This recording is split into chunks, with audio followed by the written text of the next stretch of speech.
Assalamualaikum warahmatullahi wabarakatuh. Innal hamdalillah nahmaduhu wa nasta'inuhu wa nastaghfiruh wa na'udzu billahi min shururi anfusina wa sayyiati a'malina. Man yahdihillahu fala mudilla lahu wa man yudlil fala hadiyalah. Asyhadu an la ilaha illallah wa ashhadu anna Muhammadan abduhu wa rasuluhu nabiyil karim la nabiyya ba'dah amma ba'du. Fa ya ayyuhal hadirin wal hadirat, ya ayyuhalladzina amanu taqullaha haqqa tuqatih wa la tamutunna illa wa antum muslimun.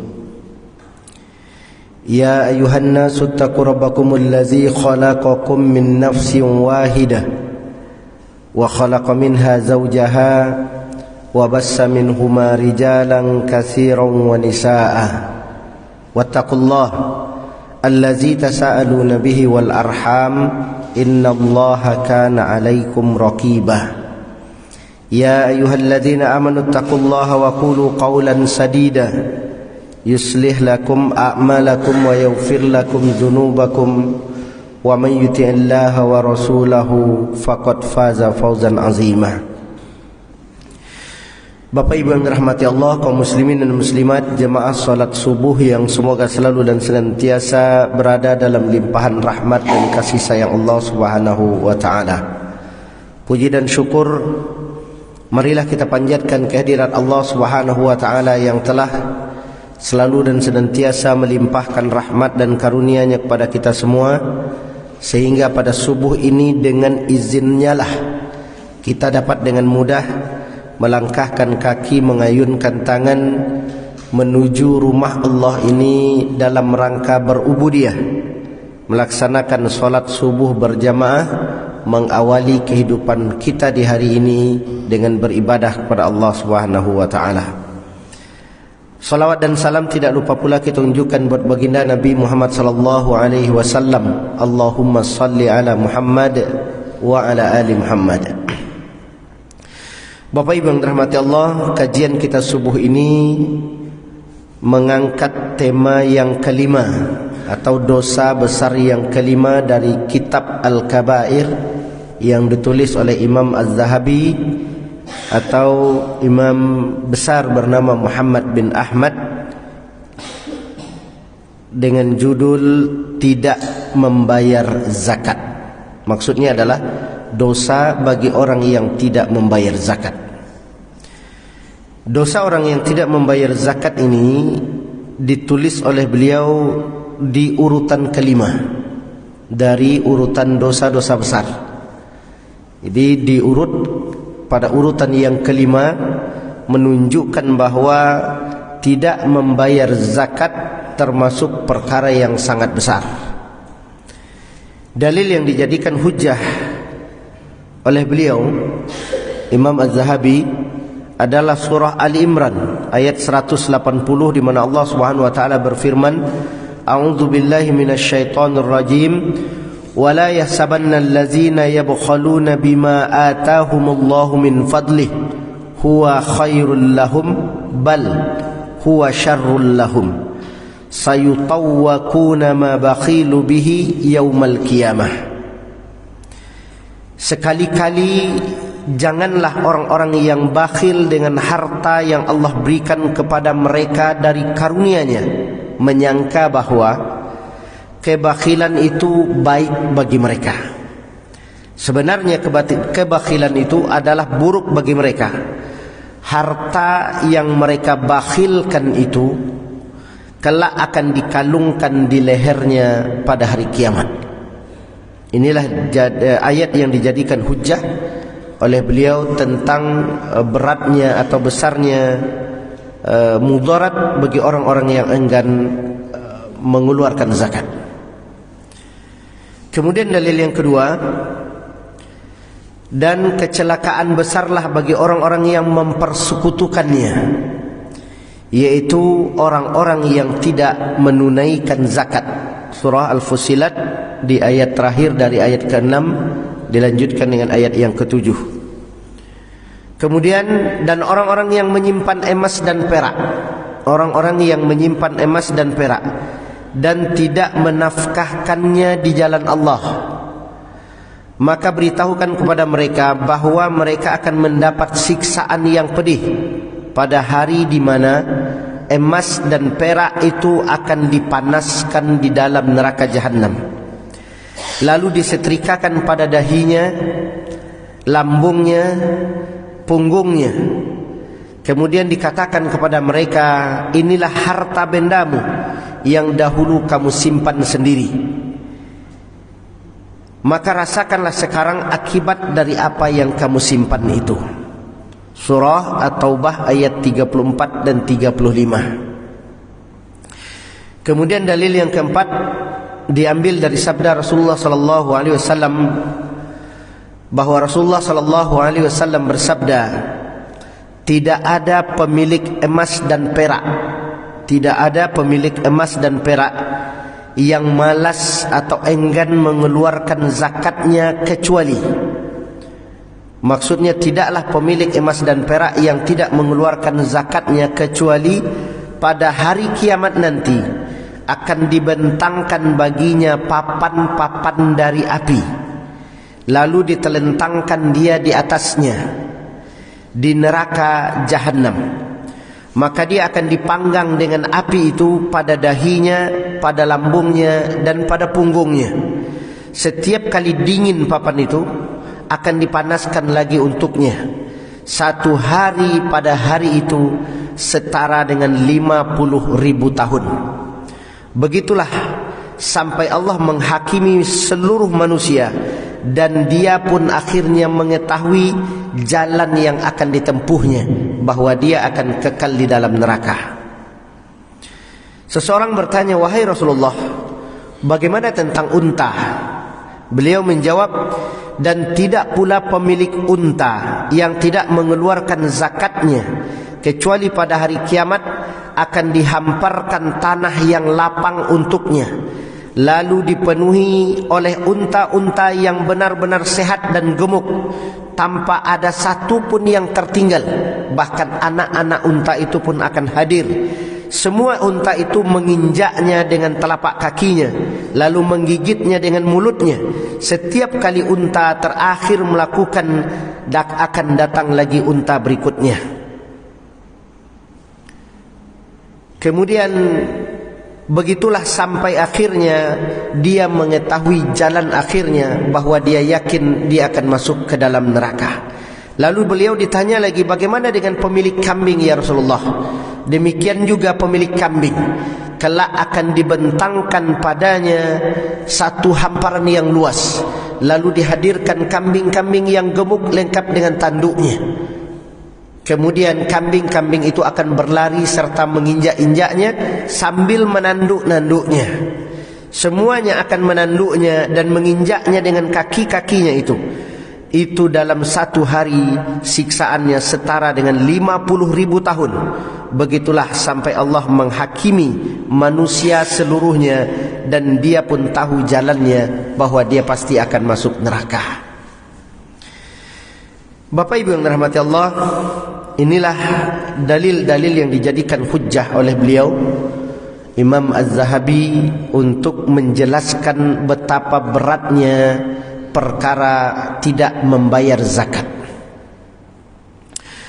Dalam riwayat yang lain, Rasulullah sallallahu alaihi wasallam bersabda, 3 orang yang pertama kali masuk neraka. Yang pertama adalah penguasa yang kejam, penguasa yang tidak peduli dengan penderitaan rakyatnya. Yang kedua, hartawan yang tidak mengeluarkan zakatnya. Maksudnya orang yang mampu mengeluarkan zakat tetapi tidak mengeluarkan zakatnya. Dan yang ketiga, orang miskin yang sombong. Ini 3 orang yang disebutkan oleh Rasulullah akan masuk neraka duluan. Kemudian Abdullah bin Abbas berkata, barang siapa yang memiliki harta yang cukup, barang siapa yang memiliki harta yang cukup untuk melaksanakan haji atau umrah, akan tetapi dia tidak menjalankannya, padahal dia mampu untuk menjalankannya, dan dia tidak menjalankannya, maka niscaya kelak hartanya itu akan dilingkarkan ke tubuhnya di hari kiamat, berdasarkan kepada ayat di atas yang dijadikan hujjah pertama oleh beliau. Kemudian harta itu akan meminta raj'ah, kembali dikala dia mati. Seseorang berujar, bertakwalah kepada Allah wahai Ibnu Abbas, hanya saja menurut saya hanyalah orang-orang kafir yang akan meminta kembali dihidupkan lagi. Maksudnya orang yang sudah mati akan diminta dihidupkan kembali agar dia bisa berbuat kebaikan.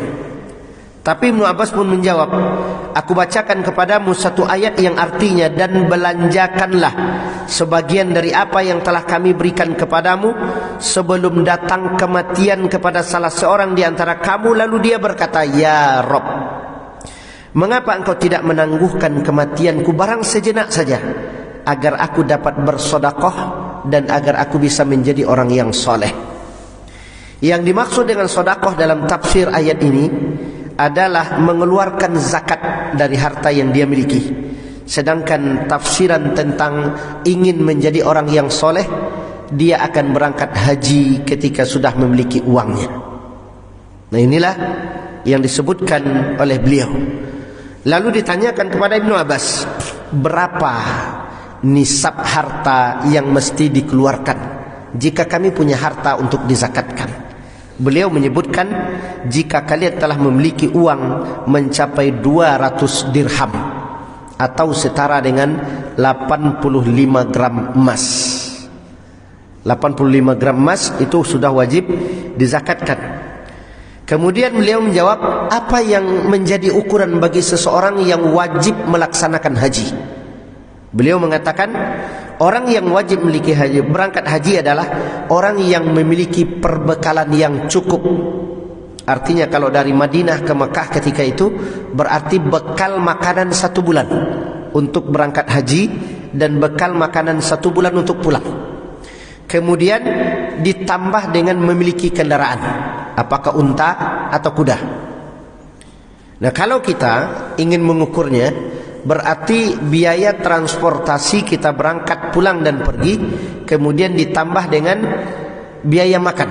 Apabila itu sudah mencukupi, maka berdasarkan pendapat Ibnu Abbas itu sudah wajib hukumnya.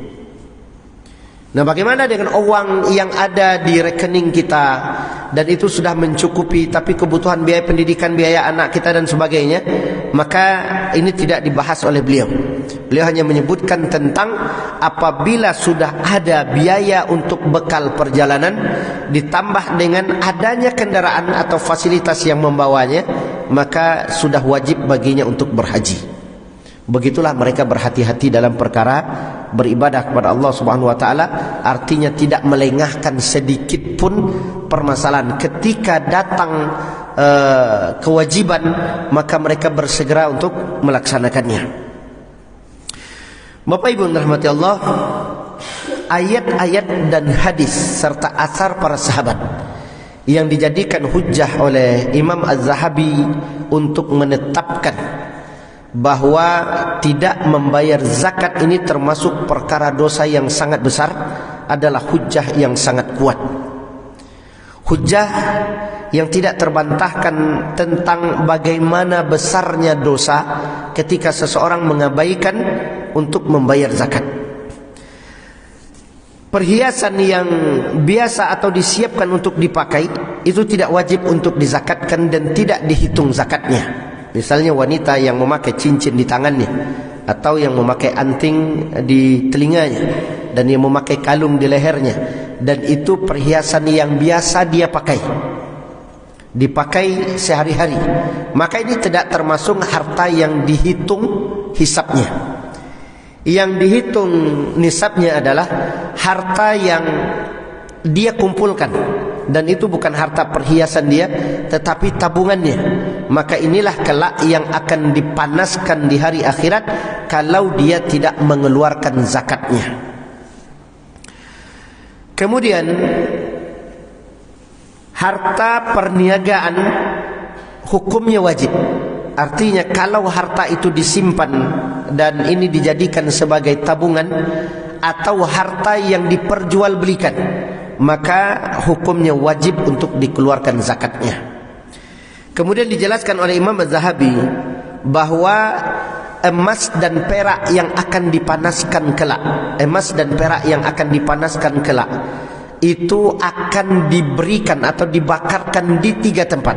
Pertama dahinya, yang kedua lambungnya, kemudian yang ketiga punggungnya. Jika ada yang bertanya tentang kenapa pada 3 tempat itu, kenapa pada 3 tempat itu saja, Imam Az-Zahabi menjelaskannya bahwa kata beliau, ketika orang-orang kaya yang bakhil dititipkan oleh Allah harta kepada mereka, lalu Allah datangkan orang-orang miskin ke rumahnya sekedar meminta sedikit saja sedekah dari mereka, mungkin saja itu untuk makanannya, mungkin saja itu untuk biaya hidupnya, padahal di dalam hartanya itu ada hak mereka. Mereka datang tidak lebih tidak kurang hanya sekedar meminta haknya. Tetapi ketika orang miskin itu datang, maka berkerutlah keningnya, berkerutlah dahinya, melebarlah dahinya, dan berkerutlah keningnya. Kemudian dia membalikkan wajahnya sehingga lambungnya dijauhkan dari orang itu. Dia membalikkan wajahnya ke belakang seakan-akan menjauhkan lambungnya dari orang itu, dan memperlihatkan punggungnya, menunjukkan bahwa dia tidak menyukai orang ini.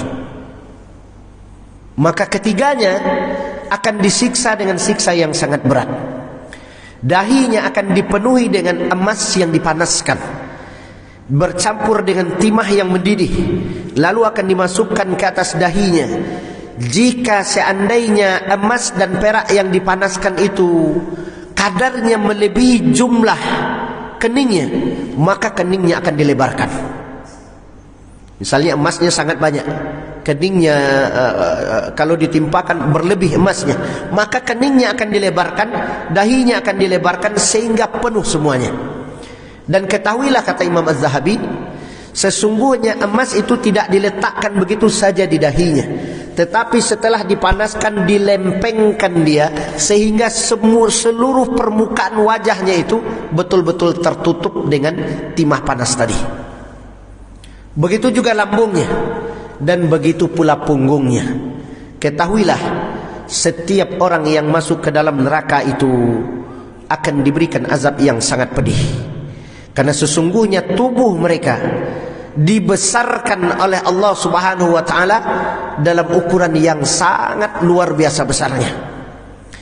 Jika seorang penduduk neraka itu dikeluarkan ke bumi, kata Rasulullah, jika seorang penduduk neraka itu dikeluarkan ke bumi, lalu dia berdiri antara Mekah dan Basrah, duduk di antara Mekah dan Basrah, atau duduk di antara Mekah dan Madinah, maka sebelah kanannya Masjid Nabawi, di sebelah kirinya Masjidil Haram. Lebar antara pinggul kiri dengan pinggul kanannya 450 km. Maka sebesar itu pula lah punggungnya. Bayangkan 450 km itu dilebarkan, kemudian dibentangkanlah timah yang mendidih tadi, dibuatkan seperti lempengan, semakin luas dan semakin besar, sehingga semakin terasalah perihnya. Yang kedua, kulitnya ditebalkan menjadi 19 meter. Kulitnya ini ditebalkan menjadi 19 meter. Dari setiap kulitnya itu akan didatangkan, akan dibesarkan pula urat syarafnya.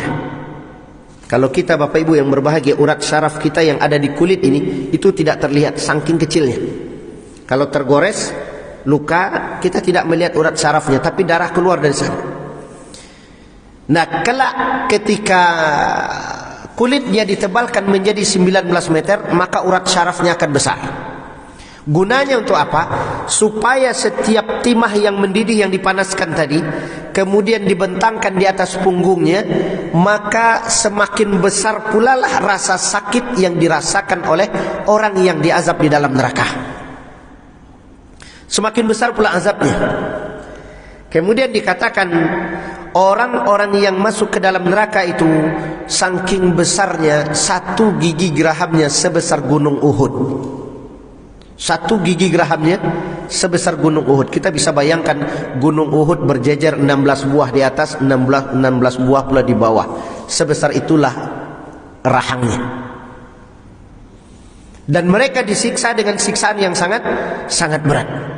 Nah, oleh karena itu, ini perkara yang sangat besar, sehingga beliau menjelaskan bahwa tidak mau membayar zakat termasuk dari urutan yang kelima, dosa-dosa besar yang sangat membuat Allah menjadi murka.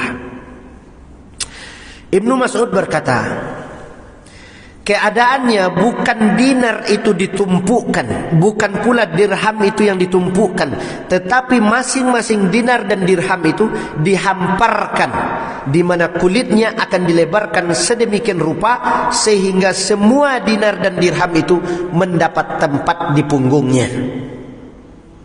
Jadi kalau kurang lebar juga lagi dilebarkan punggungnya. Kalau masih banyak juga emas lagi dilebarkan punggungnya, sehingga semakin terasa oleh dia. Tidak ada 1 inci pun dari kulitnya yang akan terlepas dari emas yang mendidih. Kemudian dalam riwayat yang lain disebutkan, saat yang sama ketika dibentangkan kepadanya, tangannya diikat, kedua tangannya diikat, kakinya diikat, lalu dibentangkan emas yang sudah dipanaskan tadi, diletakkanlah dia di atasnya. Ketika ditanya kenapa tangannya diikat, dijawab, dahulu ketika fakir dan miskin datang ke rumah orang-orang kaya yang bakhil ini, tangannya seperti terkunci untuk membantu. Tangannya seperti terkunci untuk menolong. Tangannya enggan untuk mengeluarkan infak dari hartanya, zakat dari hartanya, sehingga tangannya dibelenggu, lalu mulutnya dibuka, dituangkan timah yang mendidih sebagai air minum baginya. Ketika dia meneriakkan rasa panas yang bersangatan, lalu dia minta air, dia minta minum, maka diberikan oleh Allah Subhanahu wa taala timah yang mendidih. Mulutnya dibuka, dimasukkan timah yang mendidih, dituangkan, sehingga setiap kali timah itu masuk ke dalam rongganya, ke dalam ususnya itu langsung hancur dan keluar di duburnya. Bapak Ibu yang dirahmati Allah, perkara ini amat berat untuk disampaikan. Tapi begitulah Imam Az-Zahabi menjelaskan kepada kita bahwa ini adalah kabar pertakut bagi orang-orang bertakwa untuk tidak mengabaikan perkara ini. Artinya hendaklah setiap kita ketika diberi amanah oleh Allah Subhanahu wa taala memiliki harta, maka keluarkanlah harta itu di jalan Allah, karena semua kelak akan diminta oleh Allah Subhanahu wa taala pertanggungjawabannya. Tentang harta disebutkan oleh Rasulullah sallallahu alaihi wasallam, berbeda pertanyaannya dengan pertanyaan yang lain. Dikatakan oleh Rasulullah sallallahu alaihi wasallam dalam sabda beliau, la yadkhulul jannah, tidak akan masuk seseorang ke dalam surga hatta yus'alu an arba'in, kecuali ditanyakan kepadanya 4 pertanyaan. An umrihi fima afnahu, tentang umurnya kemana telah dihabiskan. Kemudian an jismihi fima ablahu, tentang anggota badannya kemana saja dia pergunakan. Yang ketiga an ilmihi maza amila bih, tentang ilmunya kemana dia amalkan. Perhatikan masing-masing hanya 1 pertanyaan. Tentang umurnya kemana telah dia pergunakan, tentang anggota badannya untuk apa saja dia gunakan, tentang ilmunya kemana saja dia amalkan. Tapi pertanyaan yang keempat, ammalihi mimma tasabahu wa fima anfaqahu, tentang hartanya akan ditanya tentang dari mana dia dapat dan kemana dia belanjakan. 2 pertanyaan, masuknya ditanya, keluarnya ditanya. Itu perlunya kita berhati-hati tentang harta. Datangnya harta itu halal atau haram, keluarnya pun ditanya halal atau haram. Jadi jangan sampai keluar dari lisan kita, ini kan harta saya, sesuka saya lah. Tidak bisa seperti itu. Ini harta saya, mau saya apakan? Tidak bisa seperti itu. Allah akan tanyakan kelak, dikeluarkan apakah dikeluarkan dengan cara yang halal atau dengan cara yang haram. Datangnya juga seperti itu, datangnya halal atau haram. Semuanya diminta oleh Allah pertanggungjawabannya. Dari 4 jenis harta itu hanya 1 saja yang diterima, harta yang halal masuknya, halal keluarnya. Adapun harta yang 3 lainnya tidak diterima. Halal masuknya, datang dengan cara yang halal, keluar dengan cara yang haram, Allah tidak terima. Kita bersusah payah bekerja 1 bulan, begitu dapat uangnya kita pergunakan untuk yang haram, maka harta yang haram itu dibenci oleh Allah dan Allah tidak menyukainya. Kemudian harta yang didapat dengan cara yang haram dikeluarkan dengan cara yang haram, ini harta yang paling dimurkai oleh Allah. Allah tidak redha. Ada yang harta didapat dengan cara yang haram, keluar dengan cara yang halal. Dapat hasil mencuri, menang judi, lotre dan sebagainya, nyumbang ke masjid, Allah juga tidak akan terima. Karena dapat dengan cara yang haram, keluar dengan cara yang halal, tidak diterima. Hanya 1 saja harta yang diterima oleh Allah, dan itulah hisab yang paling memudahkan dia, yakni harta yang didapat dengan cara yang halal dikeluarkan dengan cara yang halal. Rasulullah SAW bersabda, 5 dengan 5. Mereka bertanya, apa itu 5 dengan 5 ya Rasulullah?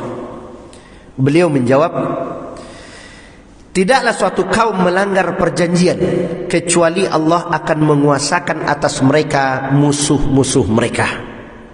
Kalau seorang muslim berjanji dan suka mengkhianati janjinya, maka kelak dia akan dikuasai oleh penguasa yang zalim dan penguasa dari musuh-musuh mereka.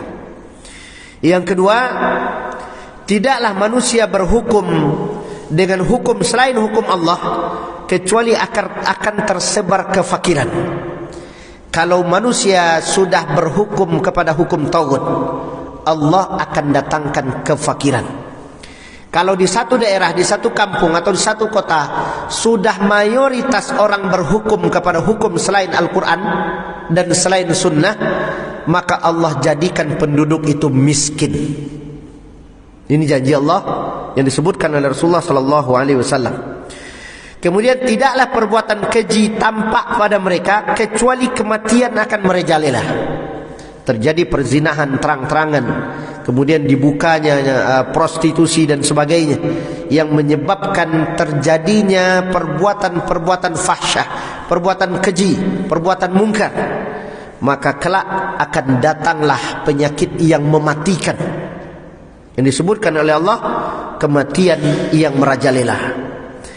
Kemudian tidaklah seseorang mengurangi takaran dan timbangannya kecuali paceklik dan kegersangan akan menimpa mereka.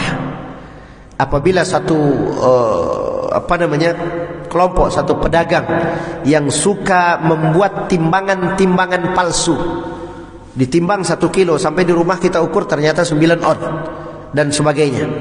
Nah, tidaklah terjadi ini kecuali kelak akan Allah Subhanahu wa taala datangkan musim paceklik yang berkepanjangan, tanah-tanah menjadi kering, tanaman-tanaman menjadi mati. Dan yang terakhir, tidaklah mereka menolak untuk membayar zakat kecuali kami akan menahan hujan dari langit.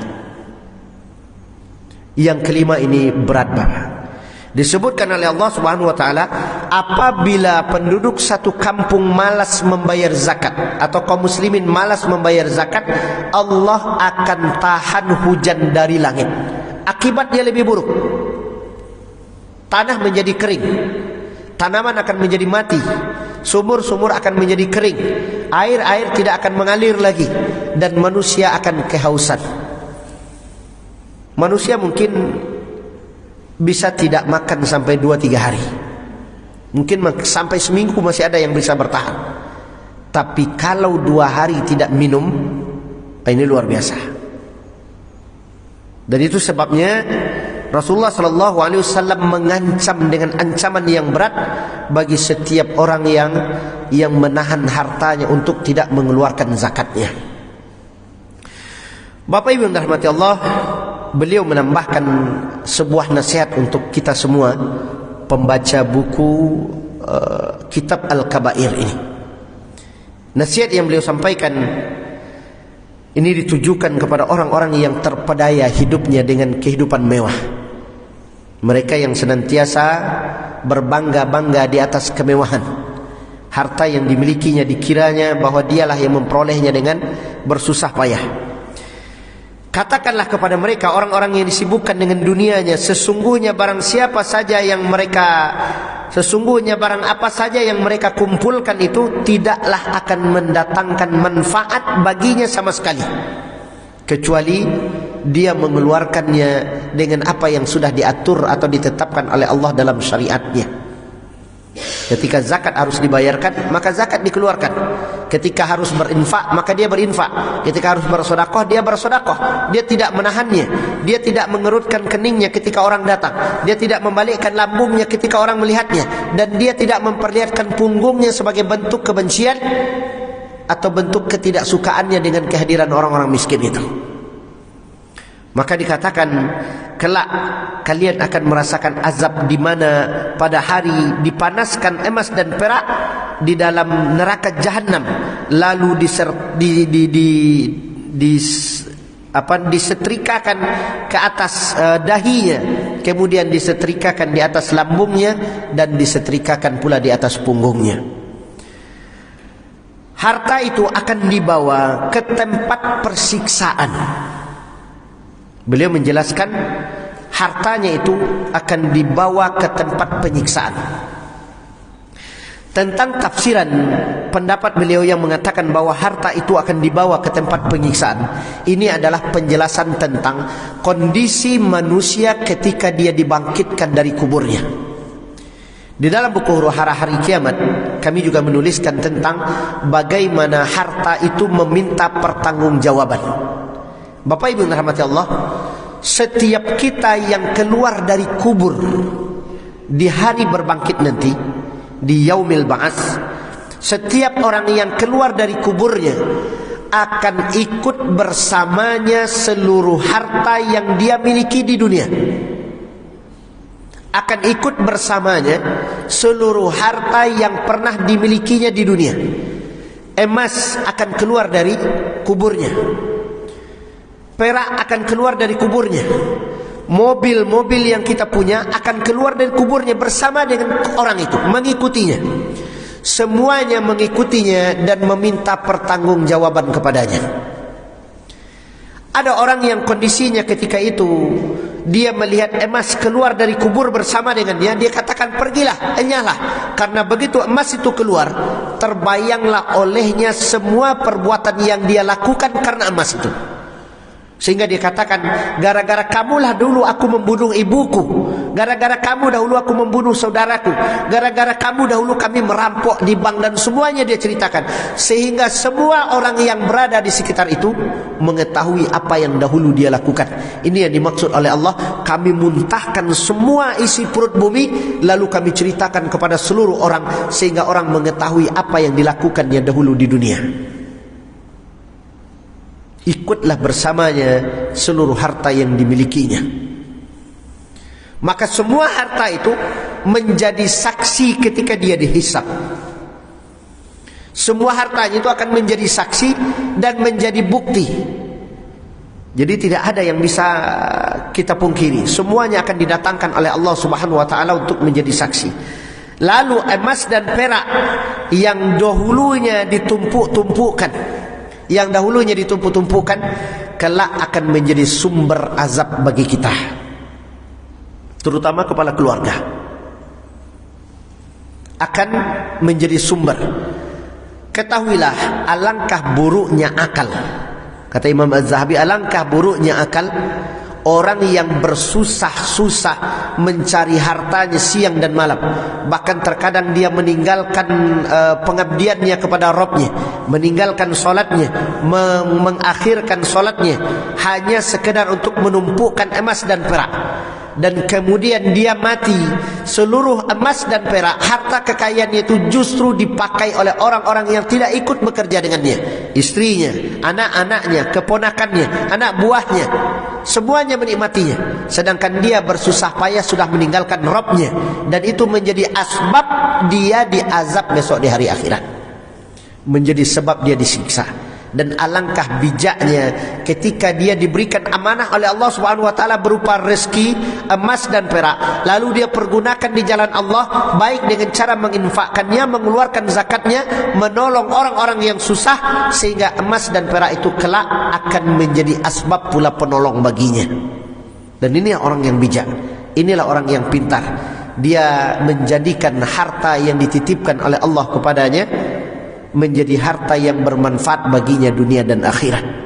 Tidak sebagaimana yang dilakukan oleh orang-orang yang bodoh akalnya, mereka menggunakan harta itu sebagai sebab untuk mereka diazab di hari akhirat.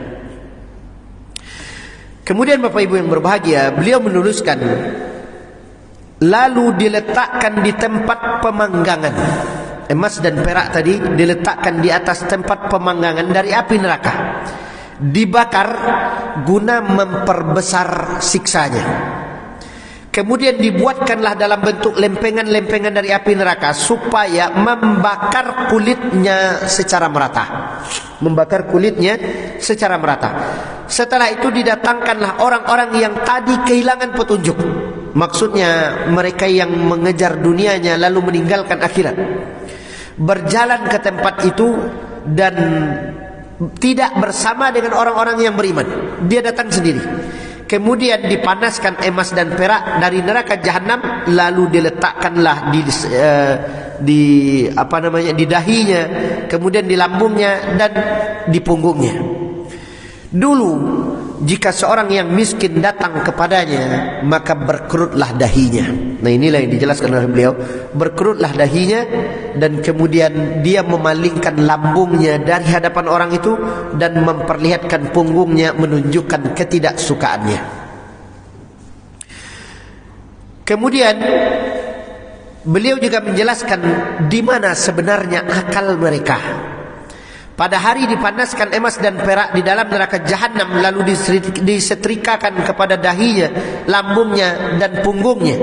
Seandainya saja Anda menyaksikan mereka di lapisan-lapisan neraka, menggeliat di atas bara, dirham dan emas yang dia punya, sedangkan tangan kanannya dan tangan kirinya diikat, tangan kanan dan kirinya diikat, lalu dia menggelepar. Kepanasan karena di punggungnya di bagian bawah itu sudah dibuat tikar terbuat dari emas yang sudah dipanaskan, sehingga tidak ada 1 inci pun dari kulit punggungnya yang tidak terkena oleh panasnya emas yang dipanaskan tadi. Ditambah bagian atasnya mulai dari dahinya, lambung sampai ke perutnya, semuanya menutupi tubuhnya dengan emas yang dipanaskan. Lalu dia meronta dengan mulut terbuka. Setiap kali mulutnya terbuka, dituangkan ke dalamnya timah yang mendidih. Dituangkan ke dalamnya timah yang mendidih, dan itulah yang menghancurkan ususnya sampai keluar ke duburnya. Di saat timah itu mulai mendingin, atau emas itu mulai mendingin, lalu dipanaskan lagi. Dipanaskan lagi, maka kemudian dia merasakan azabnya lagi. Dan itulah yang disebut oleh Allah Subhanahu wa taala, akan dibentangkan kepadanya papan yang terbuat dari emas-emas dari api neraka yang dipanaskan. Maka cukuplah dalil-dalil ini yang dijadikan hujjah oleh beliau sebagai kabar pertakut bagi kita. Semoga dengan kabar ini bertambah khawatir kita akan keselamatan kita di hari akhirat, ketika harta-harta yang Allah titipkan kepada kita enggan untuk kita keluarkan. Jadikan ini sebagai cambuk dan batu loncatan bagi kita untuk meningkatkan amal soleh kita, agar kelak Allah Subhanahu wa taala menjadikan harta ini harta yang bermanfaat bagi kita dunia dan akhirat. Beliau menutup pembahasan ini dengan menceritakan sebuah hikayat. Sebuah hikayat yang semoga dengan hikayat ini bermanfaat. Hikayat ini bukan hikayat dongeng, tapi beliau menceritakan kisah yang terjadi pada masa sahabat.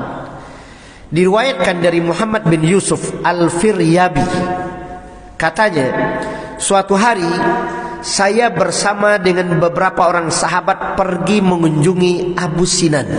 Abu Sinan seorang ulama.